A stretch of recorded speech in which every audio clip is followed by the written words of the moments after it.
साथियों नमस्कार। मैं आर के अमोल 24 चैनल पर आपका हार्दिक स्वागत है। आज संसद की कार्रवाई पर चर्चा करें।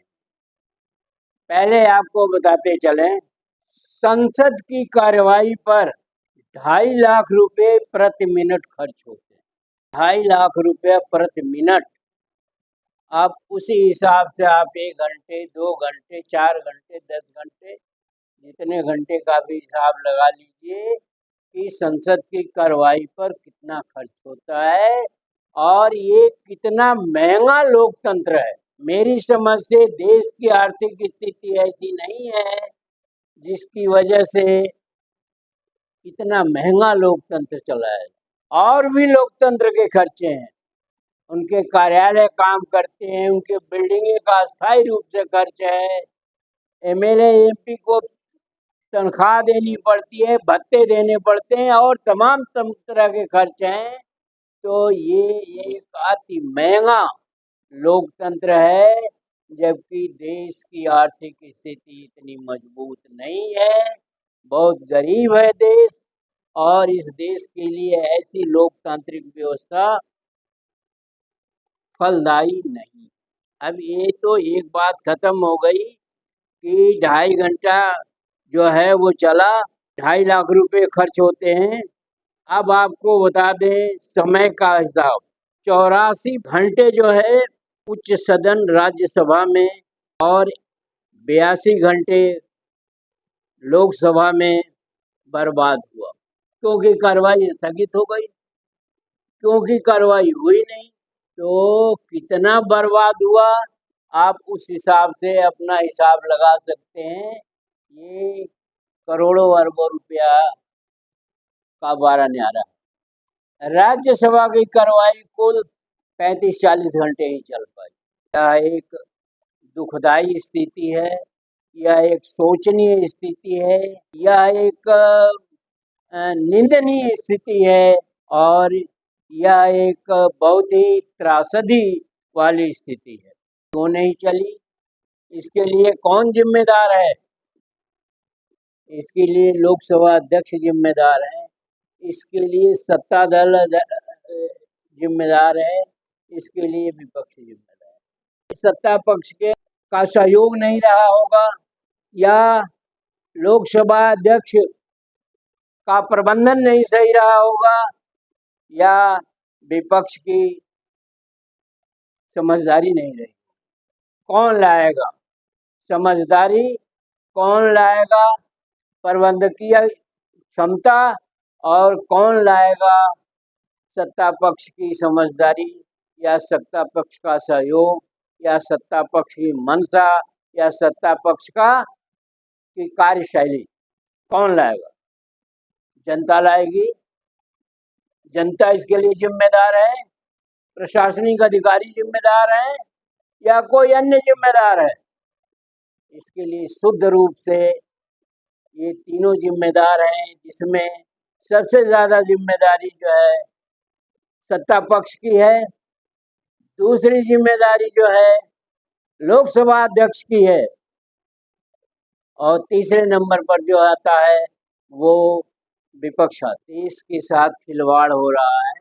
यह जनता के धन का, टैक्स के पैसे का सदुपयोग हो रहा है कि दुरुपयोग हो रहा है, जनता को किस तरह से आप समझाएंगे? मैं तो देखता हूँ कि संवैधानिक पदों पर बैठे हुए लोग जो है संसद जाते ही नहीं। संवैधानिक पदों पर बैठे हुए लोग जो है विपक्ष से सहयोग नहीं मांगते, विपक्ष से सहयोग की अपील नहीं करते, विपक्ष को समझा नहीं पाते। और प्रबंधकीय विसंगति के बारे में मैं देखता हूँ संसद की कार्रवाई कि जब कोई विपक्ष का सदस्य बोलता है तो चेहरे पर जो है गंभीरता आ जाती है, चेहरे पर एक अजीब सा इम्प्रेशन दिखाई देता है, जैसे जल्दी ये बला टले। और उसमें टोका टोकी भी होती है। इसमें क्या होता है, विपक्ष बिफर जाता है, विपक्ष को अंदाजा लगता है कि कहीं ना कहीं बेईमानी हो रही है, असहयोग किया जा रहा है और अनावश्यक रूप से असहयोग किया जा रहा है।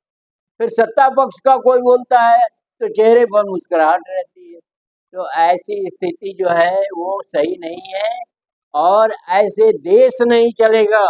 पार्टियां तो चल जाएंगी, पार्टियों से क्या लेना देना है देश को, एक पार्टी आएगी एक पार्टी जाएगी, लेकिन देश सफर हो रहा है, देश का तो नुकसान हो रहा है। तो कहीं न कहीं प्रबंधकीय कुशलता भी काफी खराब है और बहुत सही नहीं है। अगर ऐसा नहीं होता तो संसद को चलाने की मंशा होती तो संसद चलता। आप विपक्ष की बात नहीं सुनेंगे तो संसद चलेगी कैसे? अगर केवल आप पक्ष की बात सुनेंगे तो संसद चलेगी कैसे? विपक्ष तो हमेशा ही आक्रामक रहता है, हमलावर रहता है।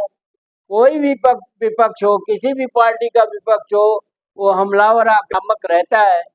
उसकी आक्रामकता या हमलावर की स्थिति को जो है सत्ता पक्ष ही तो समझाएगा, अध्यक्ष ही तो उसको मैनेज करेगा। अगर सत्ता पक्ष जो है विपक्ष का मजाक उड़ाएगा और अध्यक्ष जो है तेवर अपनाएंगे तो संसद चलेगी कैसे? विपक्ष का काम ही आक्रामक होना। और ये भी बता दें कि संसद चलाने की जिम्मेदारी सत्ता पक्ष की है और लोकसभा अध्यक्ष की है, विपक्ष की नहीं है। तो ऐसी स्थिति में लोकसभा चल क्यों नहीं रही है, कामकाज हो क्यों नहीं रहा है?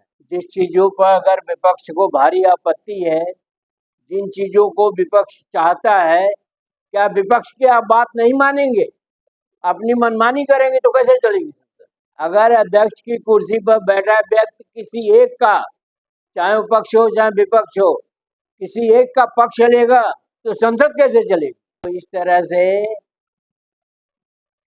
संसद का 1.5 से 200 घंटे बर्बाद हुए और ये जनता के टैक्स का पैसा, जिससे आप अध्यक्ष की कुर्सी पर बैठे हैं, जिससे आप सत्ता की कुर्सी पर बैठे हैं, जिससे आप विपक्ष की कुर्सी पर बैठे हैं। ये बेशर्मी की हद है। क्यों नहीं चल रही है संसद? जनता को जवाब दीजिए, जनता को बताइए।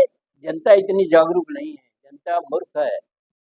नहीं आपका जीना हराम कर देती जनता, विपक्ष को छोड़िए, क्योंकि जनता मूर्ख है, जनता अशिक्षित है, इसीलिए उसको अशिक्षित रखा जाता है। जनता को इसीलिए शिक्षा का सत्यानाश किया जा रहा है कि व्यवस्था जो है मनमानी करती रहे। अगर देश के अंदर अच्छे शिक्षित हों, जागरूक जनता हो और इन चीज़ों पर ध्यान देती हो तो ऐसी स्थिति नहीं हो। जनता चूंकि बरसों से सताई हुई है, पराधीन रही है, गुलाम रही है, और जब अपना राज्य हुआ तो वो भी अस्थिर नहीं हो पा रहा है। कोई कह रहा है 47 में आज़ादी मिली, कोई कह रहा है 2014 में आज़ादी मिली, कोई कह रहा है कि 2022 या 24 में आज़ादी मिली। गैर जिम्मेदाराना बयानों की और हरकतों की हद होती है। जब आप अपनी आज़ादी का तिथि मुकर्रर नहीं कर पाते हैं तो आप क्या संसद चलाएंगे, क्या लोकतंत्र चलाएंगे, क्या प्रजातंत्र चलाएंगे और क्या जनता को रिलीफ देंगे? ये गरीब जनता, ये असहाय जनता, ये अशिक्षित जनता, ये मूर्ख जनता, ये आर्थिक रूप से विपन्न जनता, सामाजिक रूप से विघटित जनता क्या कर सकती है? सिवाय अपने भाग्य पर रोना के अलावा और क्या कर सकती है? तो मैं तो यही कहूँगा कि जनता क्या कर सकती है? जनता असहाय है, मूर्ख है, अज्ञानी है और उसे किसी चीज़ का कोई इल्म नहीं है और न इल्म होने देना चाहते हैं, ताकि आपका खेल ही खत्म कर देती। तो इस तरह से संसद को न चलाना एक अपराध है और उस अपराध के लिए कौन कौन दोषी है वो हम बता चुके हैं। वीडियो को ध्यान से पढ़िए और अपना मंतव्य कमेंट बॉक्स में हमें भी बताइए ताकि हम भी उसमें सुधार कर सकें। अगर चैनल को अगर आपने सब्सक्राइब न किया हो तो सब्सक्राइब कर लीजिए। वीडियो को शेयर और लाइक करना ना भूलें। धन्यवाद। जय भारत, जय संविधान।